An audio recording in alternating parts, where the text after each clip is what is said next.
नमस्कार दोस्तों, आप लोगों का मेरे चैनल पे स्वागत है। आशा करता हूँ कि आप सब लोग अच्छे होंगे। तो पिछले लेक्चर में मैं आप लोगों को फिलॉसफी से रिलेटेड चीज़ें बताया था कि फिलॉसफी क्यों ज़रूरी है, लेकिन उससे पहले मैं आप लोगों से ये चीज़ बताने चाह रहा हूँ कि फिलॉसफी का जो एक चीज़ है वो हम आप लोगों को पहले ही बता चुका हूँ कि वो उसकी एक खोज करना है कि हम जो चीज़ें समझते हैं बस उनको वैसे मान नहीं लेना है, उसमें जो वाई है वही इम्पोर्टेंट रोल प्ले करता है। ऐसे जो भी चीज़ें हम हमारे आसपास देखते हैं तो क्या वो एक्चुअली में रियलिटी में हमको दिखती हैं या सिर्फ वो हमारा एक भ्रम है। तो आज हम इसी चीज़ को गहराई से जानने का प्रयास करेंगे। तो आज मैं आप लोगों को फिलॉसफी का जो असली तमाशा है रियलिटी का, क्या ये एक प्रकार की रियलिटी है भी या नहीं है, इसी को हम समझने का प्रयास करते हैं। तो जो रियलिटी का मतलब होता है कि जो सच में है, जो चीज़ आपको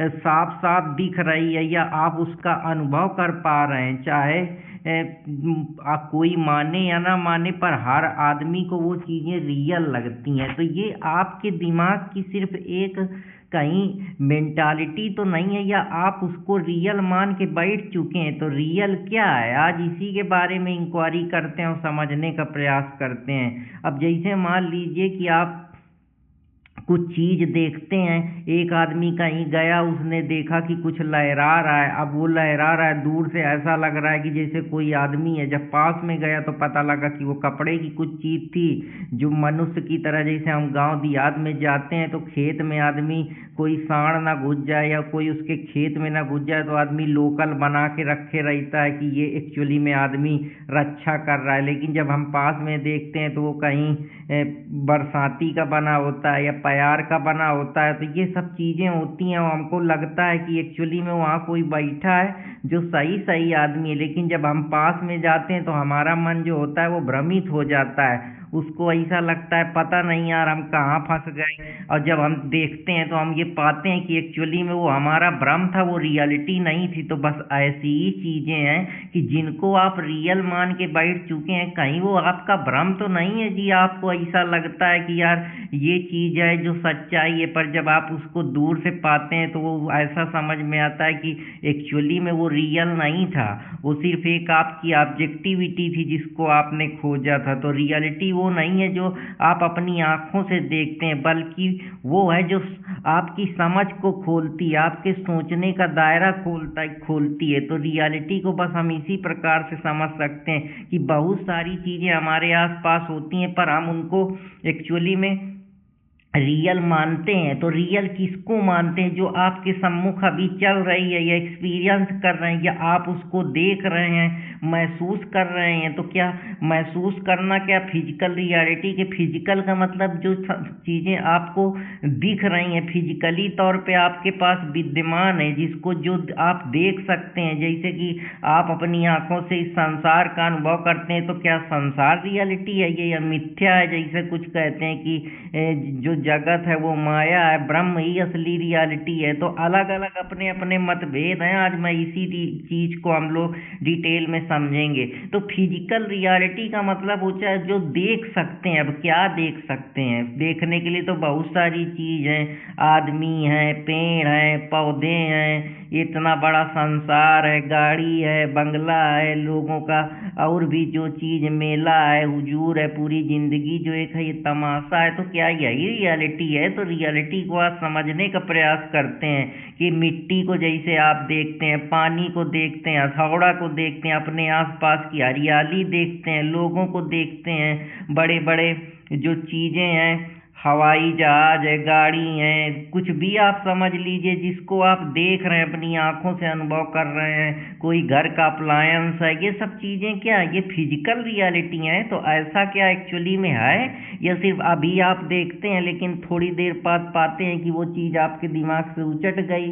तो रियलिटी का मतलब है कि जो चीज रियल है पर वो रियल तो नहीं है ना, थोड़ी देर बाद आपके दिमाग से उचट जा रही। तो ये भी अपने आप में एक सोचने का विषय है कि जिसको तुम सही समझ के बैठो, क्या वो सही है भी या नहीं है। अब जैसे आपने अनुभव करा कि अभी आपने मान लीजिए थोड़ी देर के लिए देखा, जैसे मैं पढ़ा रहा हूँ तो मैं थोड़ी देर को इस चीज को अनुभव कर रहा हूँ, जैसे ये अनुभव हो जाएगा ये मेरा क्या हो जाएगा, इल्यूजन, भ्रम पैदा करेगा कि यार ये तो खत्म हो गया।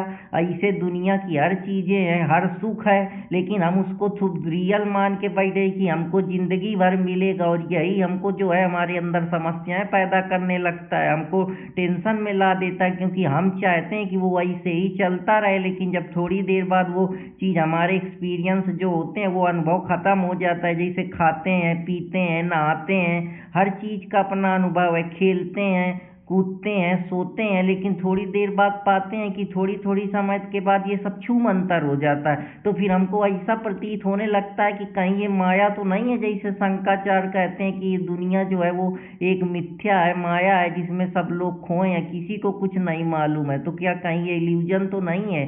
साइकोलॉजी इसी को अलग अलग तरीके से बताती है, मूलर का इल्यूजन कॉन्सेप्ट है।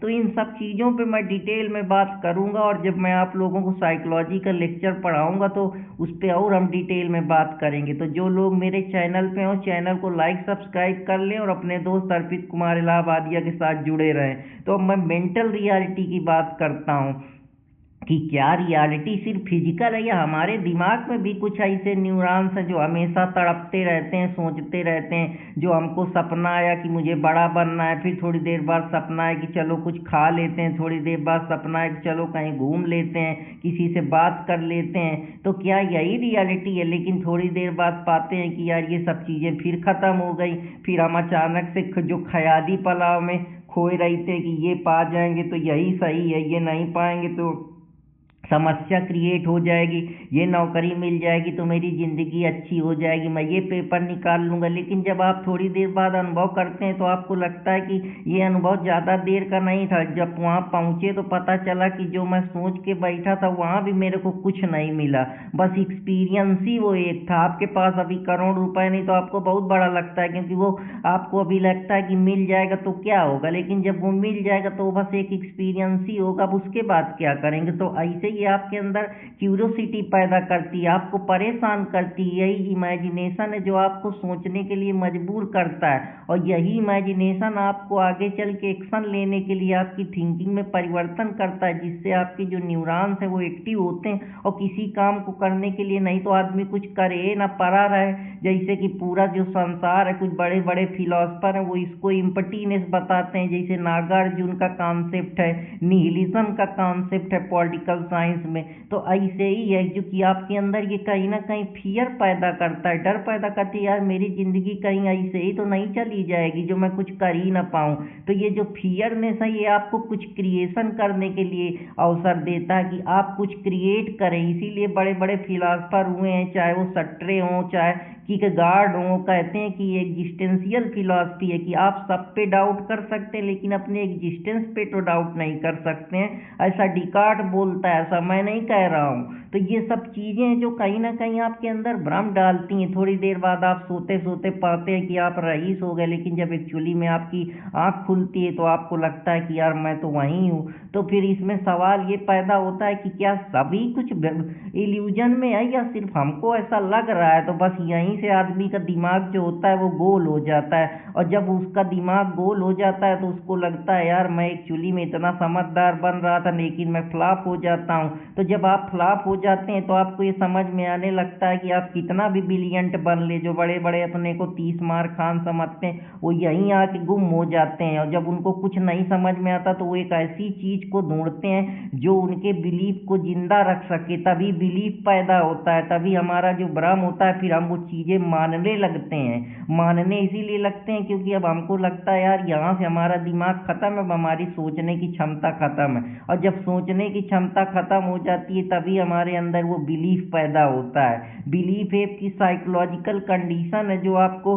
उस कंडीशन को अप्रूव करने की सहमति देती है। बस आप इसी तरीके से चीज़ों को समझ सकते हैं। फिर जैसे भगवान पता नहीं है कि नहीं है, लेकिन हम बिलीव करने लगते हैं। हमको लगता है यार अब ये मेरे दर्द दुख दर्द कौन निपटाएगा, तो हम अपना सारा बिलीव किसी ऐसे आदमी को या ऐसी इंटिटी को, ऐसी एनर्जी को दे देते हैं जो हम उससे स्वतंत्र होना चाहते हैं, ताकि अब जो हम स्वतंत्र हो जाएंगे तो हमको ये लगेगा कि यार कोई तो है जो ये सब चीज़ें चला रहा है, नहीं तो आप हमेशा क्वेश्चनिंग करते रहेंगे तो वो क्वेश्चनिंग को ख़त्म करने का जो आपका फियर है, जो आपका इमेजिनेशन है, जो आपकी ड्रीम है, वो एक जगह जाके कहीं ना कहीं अटक जाती है। वो अटक इसी वजह से जाती है क्योंकि आपको लगता है कुछ तो ऐसी चीज़ है जो कर रही है, वो कुछ आपको नहीं समझ में आता, तभी आप अपने दुख दर्द किसी ऐसे आदमी को ट्रांसफ़र करना चाहते हैं जो आपके दुख को कम कर सके, ताकि आप उससे निजात पा सके। नहीं तो आप तो जी ही नहीं पाएंगे, परेशान रहेंगे। तभी नहीं आदमी कहता है कि हुई है वहाँ जो राम रचि राखा। तो बस इसी तरीके की कहानी है।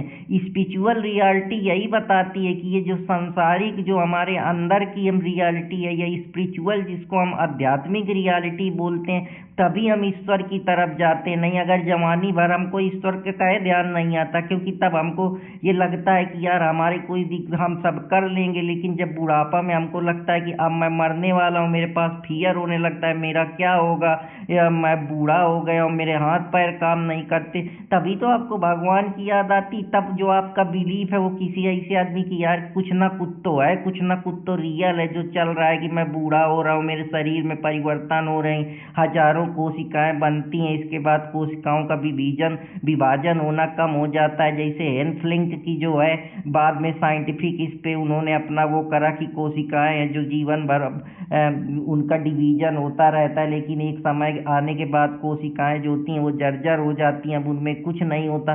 तभी जब तक चेतना रहती है या हम चीज़ों को समझते हैं, जानते हैं, जब तक हम ऊर्जावान होते हैं, तब तक हमको भगवान का ध्यान नहीं आता। और जैसे ही जो हमारे मन के विपरीत चीज़ें नहीं होती, हमारे अंदर डर पैदा होता है, हमको कुछ चीज़ लगता है कि यार अब मैं यहाँ से नहीं जीत पाऊंगा, उसका सल्यूशन नहीं मिलता, तभी हमको भगवान की याद आती है।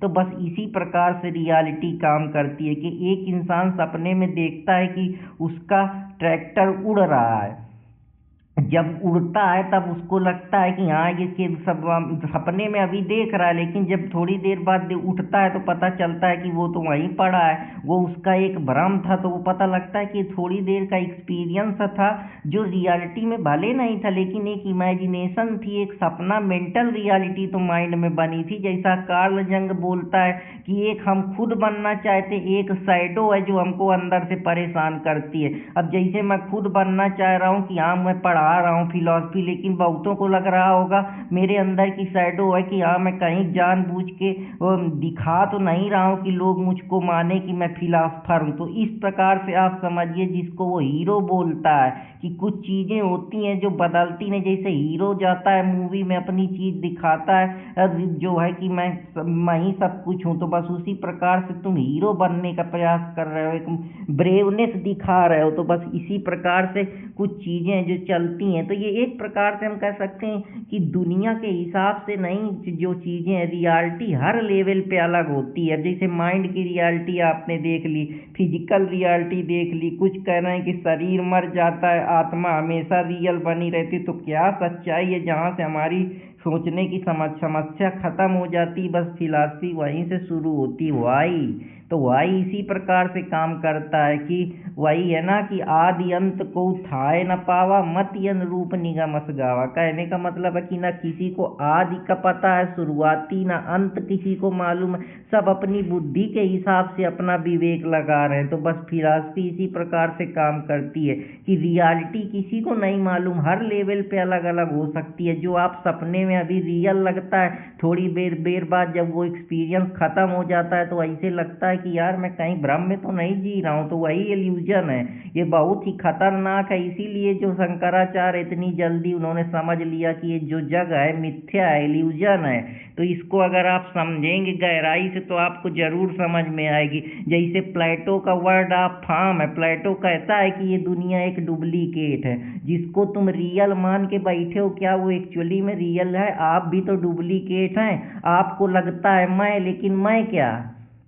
मैं तो एक आइडेंटिटी है, कोई कह देगा, आप कहोगे कि मैं, दूसरा भी कह रहा है मैं, फिर तीसरा कहेगा छोटे में मेरा मैं ये था, जब मैं बड़ा हुआ तो मैं, फिर और बड़ा हुआ तो मैं, तो ये मैं क्या है? मैं कह सकते हो कि हाँ मेरी आत्मा बोल रही, मैं कह सकते हो कि मेरा शरीर बोल रहा है, मैं कह रहा हूँ कि मेरे अंदर जो एटम जिससे मैं मिल के बना हूँ वो बोल रहा है, शरीर का कोई कण बोल रहा है। तो ये तो आपको भी नहीं पता है। तो बस यही एक प्रकार से जो ये मैं है, जो मैं की फिलॉसफी है, यही द्वंद्व है जो तुम्हारे अंदर ईगो पैदा करता है। जैसे कि सिग्मंड फ्रॉइड बोलते हैं, तो ये दुनिया की एक डुप्लीकेट है। असली दुनिया वो है जो दिमाग में एग्जिस्ट करती है। तो तुम्हारे दिमाग से ही तो तुम चल रहे हो, रीजन है, तभी तो तुम चीज़ों को सोच पा रहे हो। जैसा डिकार्ड कहता है, तो परफेक्ट फॉर्म की दुनिया तो सबसे पहले तुम्हारी खोपड़िया में बनती है। जब खोपड़ी में ही नहीं किसी के प्रति विचार आएंगे, सोच आएगी, जो तुम किसी से चिढ़ते हो, घृणा करते हो, लड़ते हो, तो वो तुम्हारे खोपड़िया की तो ही सोच है, जो तुम्हारे न्यूरॉन्स हैं या जो तुम्हारे केमिकल जो चीज़ों का सामंजस्य तुम्हारे माइंड में बना हुआ है, या जो एक इलेक्ट्रिक इम्पल्स हैं तुम्हारे बॉडी के अंदर काम कर रहे हैं, वही तो चीज़ें हैं जो केमिकल चीज़ें ऊपर उथल पुथल होती हैं, या हार्मोनल डिसबैलेंस होता है, मूड स्विंग होता है। उसी हिसाब से तुम्हारे अंदर विचारों का भी परिवर्तन होता है। अगर तुम्हारे अंदर की जो दुनिया है उसी में विचारों में वो ना हो, इसीलिए तो हम शांति चाहते हैं कि एक ऐसी शांति जहाँ सब कुछ शून्य हो जाए। हम इस धारा में, जो दुनिया की धारा चल रही, इसी में खो जाए। जैसे ये शांति से समय अपना है, सुबह शाम होती रहती, वैसे आपके विचारों में जहाँ कुछ आपके किसी के प्रति द्वंद्व ही न रहे, वो पूरी तरीके से खाली हो जाए। तो इस प्रकार से आप समझ सकते हैं कि परफेक्ट दुनिया आप पहले अपने दिमाग में बनाते हैं, तब बाहर की दुनिया आपको वैसी दिखती है। अगर आप अपनी परफेक्ट दुनिया को किसी के प्रति, जो आपके थॉट्स हैं, वो दुनिया ही आप इस प्रकार से निर्माण करेंगे, तो हो सकता है कि जो ये आपको रियल दिख रहा है ये सिर्फ एक सपना, एक भ्रम लगे। तो एक वही है कि एक घड़ा मिट्टी का है, पर उसके पीछे एक परफेक्ट जो घड़े का आइडिया है, जो कभी टूट नहीं सकता है, वही रियल है। कि जो चीज़ें जो आपने आइडिया जनरेट करी हैं, वो चीज़ें अगर आप उसी पे विद्यमान है, वही चीज़ ज़िंदगी भर सोच रहे हैं, उसी का एक्सपीरियंस कर रहे हैं, तभी तो आप उसको रियल कहेंगे। अगर थोड़ी देर बाद कुछ परिवर्तन हो गया तो वो रियल कहेगा रहेगा। तो अभी सोचेंगे यार अभी तो ये था, थोड़ी देर बाद ये होगा। जैसे मैं बोल रहा हूँ, अभी बोल के मैं बंद हो जाऊँगा, तो मुझको लगेगा कि यार वो जो रियल दिख रहा था वो तो सिर्फ मेरा एक्सपीरियंस था। बस ऐसे ही है, जब आप चीज़ों को समझने लगेंगे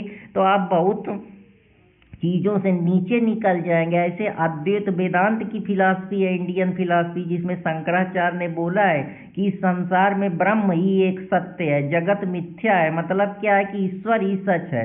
अब ईश्वर सच है क्योंकि ये आपका बिलीफ है। अब पता नहीं ईश्वर है भी नहीं है, दुनिया तो आपको माया लगी है कि थोड़ी देर में कुछ परिवर्तन होता है, दिन होती है, रात होती है, आप छोटे होते हैं, बड़े होते हैं, आपके शरीर में परिवर्तन होता है, आप थोड़ी देर बाद खाते हैं, फिर उसका एक्सपीरियंस खत्म, फिर जिंदगी का दूसरा एक्सपीरियंस खत्म। कितने लोग आए, मर गए, चले गए, फिर कोई नई योनियां जन्म लेगी, लोग जन्म लेंगे। लेकिन ब्रह्म जिसको, तो भगवान को तो सब लोग एक ही मान रहे हैं। जैसे पिक्चर में जो हीरो होता है वो तो हमेशा एक ही रहता है, घर थोड़े बदल जाते हैं, माता पिता थोड़े बदल जाते हैं, जिनको कार्ल जंग्स बोलता है कि ये हमारे स्टीरियोटाइप्स हैं, ये हमारे शैडो हैं। तो बस उसी प्रकार से कि क्योंकि हमने जो है किसी न किसी को तो हम अपना बिलीफ देंगे, नहीं तो हम जी कैसे पाएंगे, किससे हम अपनी समस्याएं और दुख साझा करेंगे? कोई ना कोई तो अथॉरिटी बनाएंगे। तो वो जो अथॉरिटी है वो भगवान ही को मानता है, कोई एनर्जी को मानता है, कोई कुछ मानता है, पर अपना अपना एक बिलीफ है या नहीं भगवान, ये भगवान जाने। तो बस यही कहीं ना कहीं जो आपके अंदर सोच पैदा करता है कि ऐसा क्यों है। तो ये जो क्यों है, जो इसकी खोज है, जो आपके अंदर की चाहत है, जो आपके दिमाग के थॉट्स हैं, यही आपके अंदर क्यूरियोसिटी पैदा करते हैं। यहीं से फिलॉसफी जन्म लेती, यहीं से सोचने समझने का जो एक नज़रिया है, तर्क शक्ति है, डिडक्शन है, लॉजिक है, ये सब चीज़ें निकल के आती हैं। जैसे सपने में तू रो रहा है, पर उठ के जब रियलाइज करता है तो तुझको लगता है कि यार ये तो सब भ्रम था, रोल तो मैं रहा था लेकिन एक्चुअली में मैं रो नहीं रहा था। तो फिर तेरे अंदर एक इल्यूजन पैदा होता है, भ्रम पैदा होता है कि ये सब क्या चल रहा है। फिर तू उसमें उतरेगा, खोज करेगा, हो सकता है पूरी जिंदगी तेरी लग जाए जब तू इन चीज़ों पे। ऐसा मैं नहीं कह रहा हूँ, बड़े बड़े फिलासफर खो गए, कांट खो गया, सोक्रेटी खो गया, किकगार्ड खो गया, काम्टे खो गए, इसके बाद स्पिनोजा खो गया, ह्यूम खो गया। तो ये मैं नहीं कह रहा हूँ, ये बड़े बड़े जो अध्यात्म की दुनिया के बादशाह हैं उनकी बात कर रहा हूँ। हम तो बहुत छोटे लोग हैं जिनको बहुत मतलब वो कि मैं बहुत बड़का ज्ञाता हूँ, तो उनको ये सब चीज़ें थोड़ा समझने की ज़रूरत है, तभी वो दुनिया की रियलिटी को समझ पाएंगे। बहुत सारी चीज़ें हमारे आसपास होती हैं लेकिन हमको रियल लगती ही नहीं। आज से पहले जब टेक्नोलॉजी नहीं थी, एआई का ज़माना नहीं था, ऑटोमेशन नहीं थी, तो हमको ऐसे ही लगता था कि यार बस ये कुछ रियल नहीं, हम लोग भ्रम में जी रहे हैं। हमको कभी लगता था क्या कि रोबोट आ जाएंगे, डीप फेक आ जाएंगी और हमारी एआई नकल करने लगेगी, एआई ट्यूटर आ जाएंगे, ऑटोमेशन हो जाएगा। तो ये सब चीज़ें रियलिटी एक जैसी थोड़े है, ये चेंज भी तो हो रही है, कांस्टेंट नहीं है। ऑब्जर्व के हिसाब से जैसा आप ऑब्जर्व कर रहे हैं, बहुत सारी चीज़ें हैं, कण है छोटे छोटे जिनसे मिलकर हम बने हैं, लेकिन वो कण के अंदर कण कण है, लेकिन हमको वो चीज़ें नहीं दिख रही, तो ये हम ऑब्जर्व नहीं कर पा रहे हैं। ऐसा नहीं है कि वो रियल नहीं हो सकते हैं, वो रियल, पर हमारी सोच वहाँ तक नहीं पहुँच पा रही। जैसे इलेक्ट्रॉन के साथ पार्टिकल भी वेव की तरीके मूव कर रहे हैं, बहुत सारी चीज़ें हमको सुनाई नहीं दे रही, लेकिन वो भी जो वेव्स हैं, फ्रिक्वेंसी हैं, वो यहीं पे विद्यमान है और हमको नहीं समझ में आता। तो दुनिया उसी हिसाब से बिहेव करती है जैसा तू उसको देख रहा है। अगर तू अपने देखने का जो परसेप्शन है वही बदल लेगा, साइकोलॉजी में इसीलिए परसेप्शन पढ़ाया जाता है ताकि आप अपने नज़रिया को बदल सके। दूसरे को ऐसे बुरा कह देना कि कोई आदमी आके गंदे संदे कपड़े पहन लिया है तो हम उसको ये अंदाजा नहीं लगा लेंगे कि वो भिखारी, उसके शायद उसका वो आउटलुक हो, उसका नज़रिया हो, वो जिंदगी को ऐसे ही सिंपल तरीके से भी जाता हो। जैसे अभी कर्नाटका में जो अभी आप लोगों ने अराताई ऐप के बारे में सुना होगा, श्रीधर वेम्बू, वो साइकिल से चलते हैं लेकिन उनके पास 96,000 करोड़ की संपत्ति है। तो ये तो आदमी के अपने परसेप्शन पे, अपनी लाइफ स्टाइल पे। अब ये थोड़े का शाहरुख खान फटा पैंट पहनता है तो शाहरुख खान गरीब हो गया, लेकिन अगर कोई गांव में तो आप अपना परसेप्शन तुरंत चेंज कर देंगे कि इसकी बड़ी बड़ी दाढ़ी है, इसके कपड़े गंदे हैं, तो ये आदमी बेकार है। तो बस ऐसे ही जिंदगी चलती है। तो आशा करता हूँ कि आप लोगों को ये पसंद आया होगा, और पसंद आया तो कृपया चैनल से जुड़े रहें और अपने दोस्त अर्पित कुमार इलाहाबादिया के साथ जुड़े रहें। तो फिर मिलूंगा कोई नए टॉपिक के साथ, तब तक हंसते रहें, मुस्कुराते रहें और अपने दोस्त अर्पित कुमार इलाहाबादिया के चैनल से जुड़े रहें। जय हिंद दोस्तों, जय भारत।